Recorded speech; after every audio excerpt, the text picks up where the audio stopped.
I never thought the person I trusted most would be the one to destroy me. Not my girlfriend. Not my best friend. But both. Together. My name's Daniel, and for most of my life I believed loyalty was everything. I wasn't rich. I wasn't famous. But I had something I thought was more valuable than both. Real people in my life.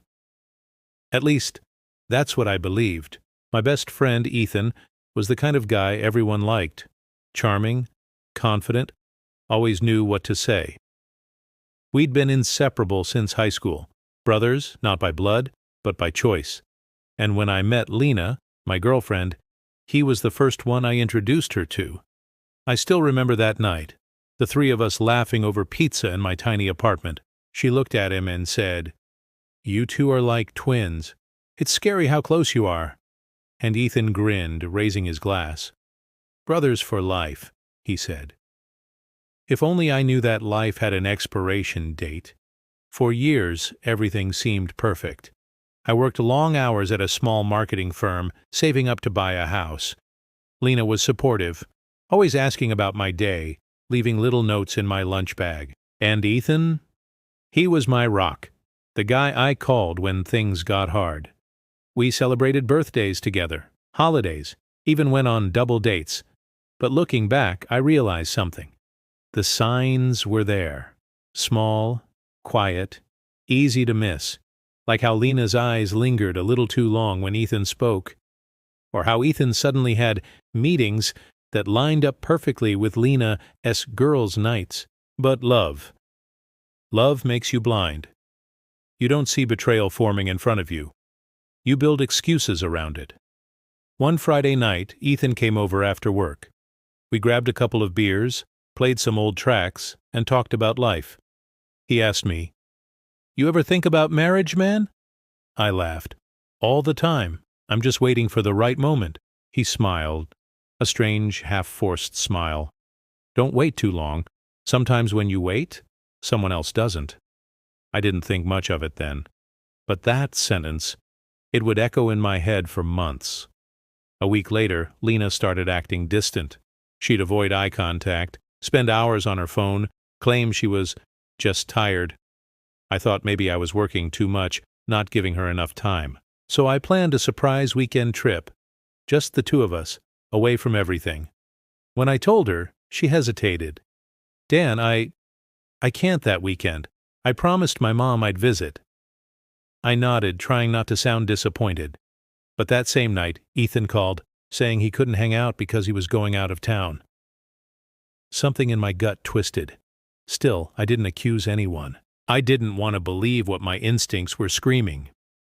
I told myself I was being paranoid, because the truth was too painful to even imagine. Days passed, and the distance between Lena and me grew like a silent wall. Every conversation felt like walking on eggshells. One night, I reached for her hand, and she pulled away. That's when I asked, "Lena, is there someone else?" She froze. Her eyes darted away, and for a second I saw guilt. Raw, heavy guilt. But she shook her head. "No, Dan. You're imagining things." I wanted to believe her, so I did. But a few nights later, my world shattered. It was a Sunday. I had just finished some late work and was driving home. Halfway there, I realized I'd left my laptop at Ethan's place. I'd been there earlier helping him fix his Wi-Fi. I turned back. His apartment was dark, except for one window glowing faintly. His bedroom window. I walked up quietly, thinking maybe he'd fallen asleep watching TV. But when I looked up, my heart stopped. There she was, Lena, in his arms, laughing. The same laugh that once belonged to me. My hands went cold. My chest felt like it was collapsing. I didn't knock. I didn't shout. I just stood there, watching everything I loved crumble behind a glass window. That night, I didn't sleep. I didn't cry either. Something inside me broke, but something else was born. Something colder, stronger. Because that was the night I realized the people who destroy you the most are often the ones you'd die to protect. I didn't go home that night. I just drove. No destination, no plan, just silence. The city lights blurred through my windshield like broken memories. Every red light, every passing car felt like a cruel reminder of how easily everything can fall apart. I pulled over near the old bridge where Ethan and I used to hang out as kids. That place had always meant friendship, trust. Now, standing there under the cold night sky, it felt like the grave of both. I remember gripping the railing, whispering to myself, why them? Why the two people I loved most? No answer, just the sound of water beneath and a heart that refused to understand. The next morning I woke up in my car. My phone had 20 missed calls from Lena. I didn't answer any of them. I couldn't, because every word, every memory, every promise now felt fake. That day at work, I stared at my computer screen for hours without typing a word. All I could see was that window, her laugh, his hands. Ethan texted me later that evening. Ethan, hey man, you okay? You left your jacket here. I stared at the message, the irony burning through my veins. I typed a reply. Keep it. And then I blocked him. Lena showed up at my apartment that night. I could hear her crying outside my door, whispering my name. Dan, please. Open the door. It's not what you think. But it was exactly what I thought, and I wasn't ready to hear her lies dressed as explanations. So I sat on the floor, right behind the door, listening to her sob until she left. That was the moment grief turned into anger. Not loud, not violent, but quiet, cold, focused. I spent the next few weeks in complete silence. No calls, no friends, no distractions. I deleted every photo, every chat, every trace of them from my life. But their memories, those stayed, haunting me in every corner of my mind. It's strange how betrayal changes you. It doesn't just break your heart. It rewires your soul. You start to question everything. What if I never met her? What if I never trusted him? What if I saw the signs sooner? But guilt doesn't heal you. It just keeps you chained to what destroyed you. So one night, I decided I was done being their victim.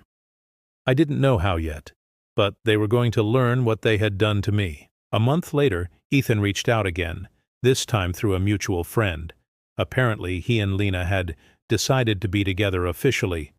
They wanted me to understand. Understand? They wanted me to understand how betrayal was now called love? I didn't reply. I didn't show up. But I made a promise to myself that night. If they ever came near my life again, they'd regret it. I poured all that pain into work. Late nights. New clients, non-stop effort. While they were playing house, I was rebuilding my world from ashes. 6 months passed. Then, out of nowhere, I got an invitation. Ethan and Lena's wedding. When I first opened the envelope, I actually laughed. It wasn't funny, but my mind had run out of tears long ago. They wanted me to attend. Front row. The same man they betrayed, now expected to bless their marriage. Part of me wanted to burn that invitation right then and there. But another part, the part that had grown colder, sharper, whispered, "Go, smile. Let them think they've won." Because sometimes revenge doesn't start with anger. It starts with patience. The day of the wedding came sooner than I expected. I walked into the venue wearing my best suit, calm, collected, almost emotionless. Lena's eyes widened the second she saw me. For a moment, guilt flickered across her face. Then she forced a smile, like nothing had ever happened. Ethan hugged me. "Man, I didn't think you'd come. Means a lot." I smiled back. Wouldn't miss it for the world. They thought I'd moved on. They thought I'd forgiven. But what they didn't know was I had something they'd never see coming. Because behind that calm smile, behind that polite nod, I was already setting everything in motion. That night, as they danced, as people cheered, I sat at my table, sipping champagne and watching the people who once destroyed me. And I realized something powerful. Revenge isn't about screaming or fighting. It's about making them live long enough to see you rise above what they tried to bury. But this time, my revenge wouldn't just be emotional, it would be personal. Because what she did to me was far worse than anyone knew. And soon. Ethan would find out exactly what kind of woman he had married. Revenge doesn't always come from fury. Sometimes it comes from truth, the kind that cuts deeper than any blade. The night after their wedding, I went home and sat in silence. No music, no distractions, just me, and an old hard drive sitting on my desk. That drive had been with me since the early days, back when Lena and I first started dating. We'd shared everything on that computer: photos, videos, work files, memories, even the marketing project she begged me to help her with. At the time, I thought I was just being supportive, but that drive held something neither of them knew existed. Months before she left me, Lena had been working on a client pitch for a luxury real estate company. She'd asked me to just look it over. But when I opened it, I realized the entire concept, the presentation, the branding, the slogans, came from my previous work file. A file I had sent to my boss but never submitted officially. She had copied everything, word for word. When I confronted her back then, she said it was just inspiration, and like an idiot in love, I believed her. But later, when I joined a new company, that same real estate client came to us, furious. Apparently, they discovered that Lena's agency had submitted plagiarized material. Mine. She had built her entire promotion, her entire new position on the work I'd done, and when it blew up, she pinned it on someone else in her team, letting an innocent guy lose his job. I had the proof, every timestamp, every file, every message where she begged me for help. But I stayed quiet, because at that time, I still loved her. Now, years later, that silence became my weapon. I spent the next few days quietly preparing. I went through my old backups, my emails, even the deleted folders. Piece by piece, I reconstructed everything. It felt like putting together the puzzle of my own heartbreak. But this time, I was in control. I didn't plan to ruin her reputation. Not yet. But I wanted Ethan to know the truth. He deserved to see who she really was, the woman he had married. So I reached out to him. Me. Hey, man. Mind catching up sometime? No hard feelings. Just want to talk. Ethan. Sure, bro. Honestly, I'm glad you're moving on. Let's grab lunch. We met at a small cafe, the same one where we used to hang out after college. He looked happy, or at least he thought he was, but as soon as he started talking about Lena, his tone changed. She's been a little distant lately, he admitted. I think she's stressed about work, some old client issues coming up. I stayed quiet, stirring my coffee, because I knew exactly which client issues he was talking about. The truth was catching up to her, and she had no idea I was the one holding the key. After a few minutes, Ethan looked at me. Hey, I just want you to know, man, I didn't plan for any of this. Lena and it just happened. I smiled faintly. It's okay, Ethan. Everyone makes choices. But sometimes choices come with consequences. He laughed awkwardly. You sound like my dad. I leaned back, watching him carefully. Maybe you should start listening to people like him. A few days later, I received an email. No name, no message, just one line. You think you can scare me? It was from Lena. She had found out I'd been in touch with Ethan, and just like that, I knew. She was nervous. The truth had power, and she knew what I could do with it. But I wasn't planning to go public. Not yet. I wanted her to expose herself, to make one mistake big enough that no one could save her. So I waited. And I didn't have to wait long. A month later, Ethan called me. He sounded tense.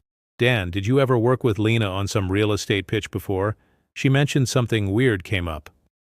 I paused for a second, then said, Yeah, I did. Why? He sighed. There's some legal complaint. Apparently, part of her old project was stolen. She's freaking out, saying someone's trying to ruin her.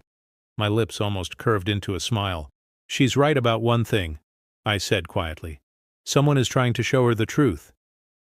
Wait, what do you mean? He asked. But I didn't answer, because this wasn't about explaining. This was about letting the truth unfold, naturally. The next week, her company suspended her pending investigation. Ethan tried to stand by her, defending her reputation, but doubt had already started to eat at him. He called me again, late one night. Dan, just be honest with me. Did Lena ever use your work? There was silence, and then I said, She didn't just use it, Ethan. She built her entire career on it, and when it blew up, she ruined someone else's life to protect her own. He didn't speak for a long time. Then I heard him whisper, She told me it was all lies. She told me that too, I said, until the lies became too heavy to hold. That was the first crack, the beginning of the end.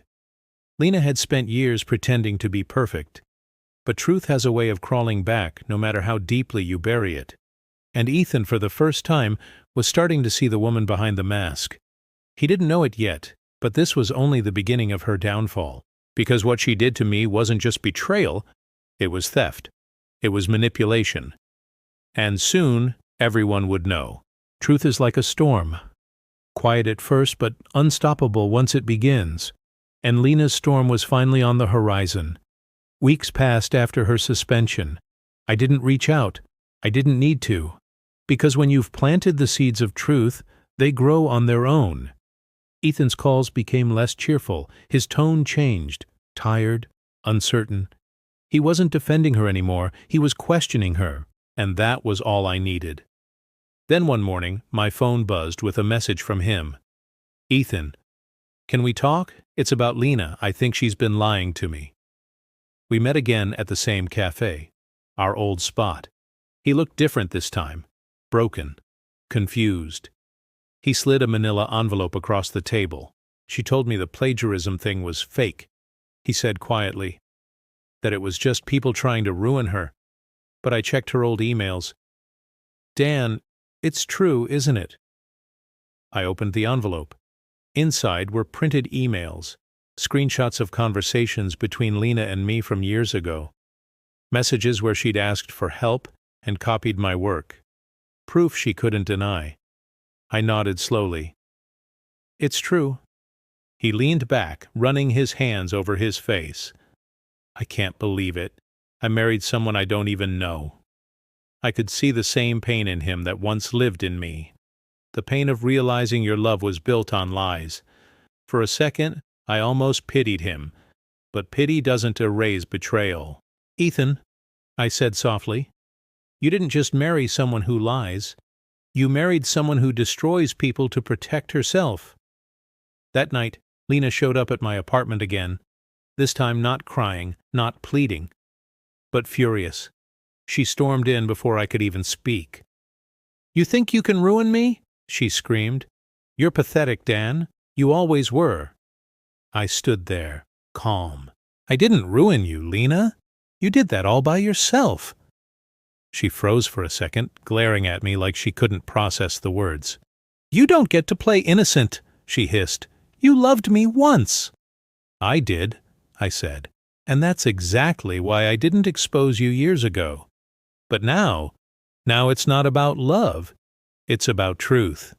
She laughed, bitter, sharp. You think Ethan's gonna leave me? He needs me. I smiled faintly. He needed you, before he knew who you really were. She stood there in silence, eyes flickering between anger and fear.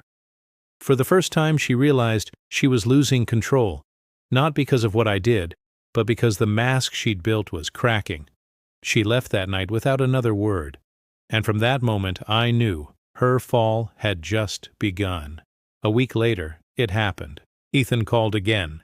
His voice was low, almost trembling. She admitted it, he said. Everything. She said she took your work, that she lied to me. She begged me to forgive her. What did you say? I asked. He was quiet for a long time before answering. I told her forgiveness doesn't erase the truth.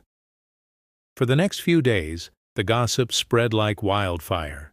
Her company cut ties permanently. Her name started circulating on industry forums, labeled untrustworthy.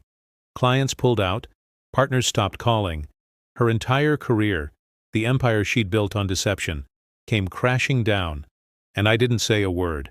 I didn't post anything, didn't brag, didn't celebrate, because the most satisfying revenge is silence, while the truth does the talking. But the story didn't end there. A few weeks after the scandal broke, Ethan invited me to meet one last time. We sat outside a quiet diner on the edge of town. He looked drained, not angry, just empty. "She's gone," he said. Packed her things and left, no note, no message, just disappeared. I didn't know what to say. There was no joy in hearing it, just a strange kind of peace. He looked at me, eyes red from sleepless nights. I don't even know what to feel. Part of me still loves her, but another part hates myself for not seeing it. I sighed. "You're not the first person she fooled, Ethan. You just loved her too much to see the truth. I know how that feels." He nodded slowly, tears forming. "Do you ever stop thinking about it?" he asked. "Eventually," I said. "But it never really leaves you. It just teaches you." After that night, we didn't talk much. Ethan moved out of the city, started over somewhere new. And Lena, she vanished completely. No social media, no new job, nothing. But sometimes I still wonder if she ever looks back, if she ever thinks about the people she hurt, the lives she twisted for her own gain. Maybe she does, maybe she doesn't. But it doesn't matter anymore, because I finally got what I needed. Not revenge, but closure. Yet even then, something inside me whispered that the story wasn't over. Because 1 year later, a new name appeared in my inbox. A corporate recruiter. Different company. Different city. But attached to the email was a portfolio. And on the cover page I saw it. A familiar logo, a design I'd created years ago. It was my work. Again.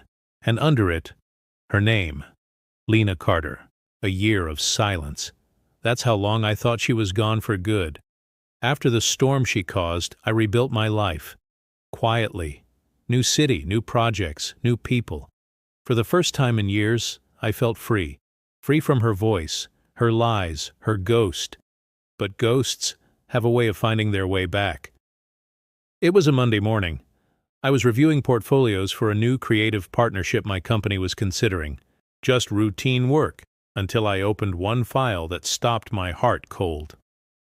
On the first slide, the logo design looked hauntingly familiar. The curves, the tagline, the color scheme, all mine. And in the corner, in neat cursive font, it said, "Lead Designer, Lena Carter." My hands went cold. I stared at the screen for a full minute, hoping it was some kind of mistake. But no, it was her. She had resurfaced. In another city, under the same stolen ideas. I leaned back in my chair and let out a dry laugh. She hadn't changed, not one bit. Most people, after losing everything, would have learned. But Lena? She was addicted to deception, like she couldn't breathe without it. That afternoon I called the recruiter who had sent me her portfolio. "Hey," I said casually, "that last candidate you sent, Lena Carter, can you tell me more about her background?" The recruiter chuckled. "Oh, she's got quite the story. Used to work in real estate marketing, then moved into design. Claims she was a victim of workplace politics. Poor thing, apparently framed by her old company." Framed, of course. She was rewriting the same story again, just playing the victim this time. I thanked the recruiter and hung up. For a while, I just sat there, thinking. Part of me wanted to ignore it. Walk away, start fresh and forget her existence. But another part, the one that had spent nights staring at that window years ago, whispered, "If you let her do this again, you're no better than her." So, I decided, this time I wouldn't stay silent. I reached out to her new employer, anonymously. Attached a few files, proof of her plagiarism, timestamps, copies of her old projects with my authorship. No words. No explanation. Just truth. 2 days later, I got an email from that same recruiter. Hey Daniel, thanks for flagging that. Turns out there were inconsistencies in her application. We won't be moving forward with her. Appreciate the heads up. I didn't reply, but I couldn't help picturing her face when they confronted her. The panic. The same guilt she'd worn the night I caught her years ago. I thought that would be the end. But I was wrong. 3 weeks later, she found me. I was walking home one evening when I heard a voice behind me. Still playing hero, aren't you? I froze, turned around, and there she was. She looked different, thinner, tired, but her eyes, they were still the same, sharp, calculating. Lena, I said quietly, you should have stayed gone. She laughed bitterly. You just can't help it, can you? You can't let me live my life. Your life? I said. You mean the one built on lies? On stealing from people who trusted you? She took a step closer, her voice trembling. You think you're better than me? You destroyed me. You sent those files. You ruined my last chance. I didn't deny it. Yeah, I did. Because you keep doing this to people. You don't stop. Her expression shifted, anger melting into something almost like sadness. I loved you once, she whispered. I really did. For a second, there was silence. The wind moved between us, carrying memories neither of us wanted to keep. Then why? I asked quietly. Why did you do it? She looked down, shaking her head. Because you were too good, Dan. Too honest. You made me feel small. I wanted to prove I could win, even if it meant breaking you. The words hit harder than I expected. Not because they hurt, but because they were finally honest. For the first time, she wasn't pretending. I nodded slowly. You did break me, but you also built me. Every lie, every betrayal. It made me stronger than I ever was. She stared at me, speechless. And in that moment, I realized this wasn't revenge anymore. This was closure. She walked away without another word. No apology, no tears, just silence. And as her figure disappeared into the crowd, I finally exhaled, like I'd been holding my breath for years. I didn't need to chase her anymore.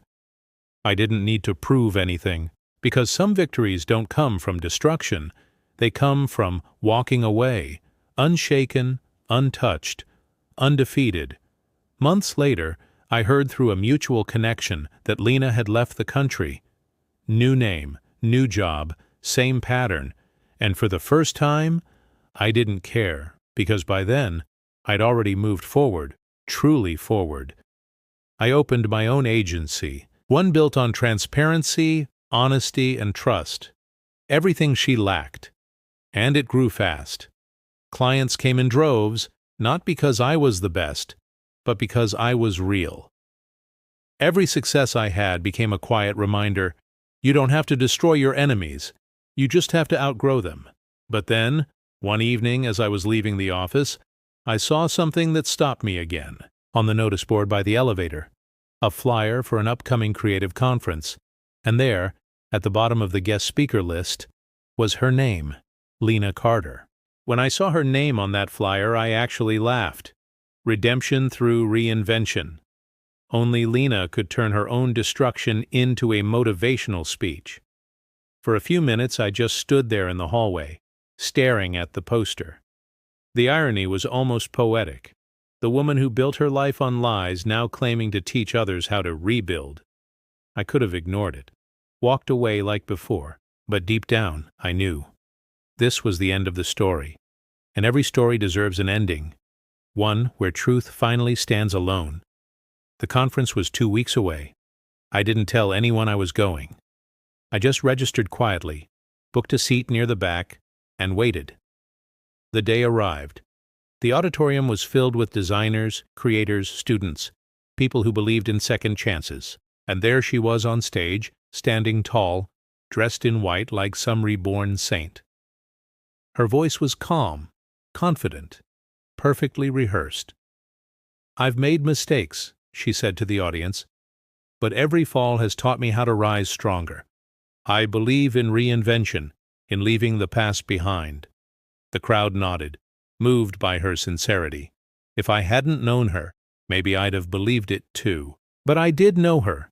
I knew the real story she'd buried, the people she'd used, the lives she'd twisted to keep her perfect image alive. And as she spoke, something inside me shifted. Not anger, not bitterness, just the need for truth. Pure, unfiltered truth. When the Q&A session began, I raised my hand. She noticed me instantly. For a second, her mask cracked, eyes widening, lips tightening, but she quickly composed herself. "Yes, you there," she said with a shaky smile. "Do you have a question?" I stood up, holding the microphone. "I do," I said. "You talk about redemption, about learning from mistakes. So, tell me, have you ever made amends to the people you hurt to get here?" The audience went quiet. She froze for half a second, then forced another smile. "Well," she said lightly, "we've all hurt people in the past. Growth means forgiving ourselves." I nodded. "And what about forgiving the ones who never apologized? The ones who stole your work, your trust, your life, and then called it growth?" The silence deepened. Every eye in the room turned to her, and in that silence, truth began to breathe. Her composure cracked. "I don't know what you're implying," she said softly, voice trembling. I took a step closer. "I'm not implying anything, Lena. I'm reminding you, redemption starts with honesty, not reinvention." A murmur ran through the audience. She stood there, pale and frozen, staring at me like time had stopped. For a long moment, she didn't speak. Then she dropped her gaze and whispered, "You never stop, do you?" I shook my head. "Not when the truth still matters." I walked out of that room without another word. No shouting, no confrontation, no victory speech. Just silence. Because the truth didn't need defending anymore. It had spoken for itself. Later that evening, as I was leaving the building, one of the organizers stopped me. "Hey," she said quietly, "I don't know what that was about, but thank you. People like her shouldn't be teaching others how to be honest." I just smiled faintly. She already taught me that lesson years ago. That night, I went home and opened the last box I had never touched, the one filled with old memories, photos of us, tickets, notes, tiny pieces of a life that no longer existed. I looked through them one last time, then closed the lid, and for the first time in years, I didn't feel pain, just peace. Because some people spend their whole lives running from what they've done, and some, like me, learn that the greatest revenge isn't exposing them, it's outlasting them. Months passed. The conference video never aired. Lena vanished again, quietly this time. No scandal, no drama, just disappearance. And me? I kept growing. My agency flourished, my name carried weight, and the past slowly became just that, the past. One afternoon, while mentoring a group of young designers, one of them asked me, "Sir, what's the most important lesson you've learned in your career?" I smiled. "That the people who betray you don't define your story. They just give it a stronger plot." They laughed, not knowing how much truth was hidden behind that sentence. Later that evening, I stood by my office window, watching the city lights flicker below. And for a moment I thought about Lena. Not with anger or sadness, but with acceptance, because in the end she gave me the greatest gift she never meant to: resilience.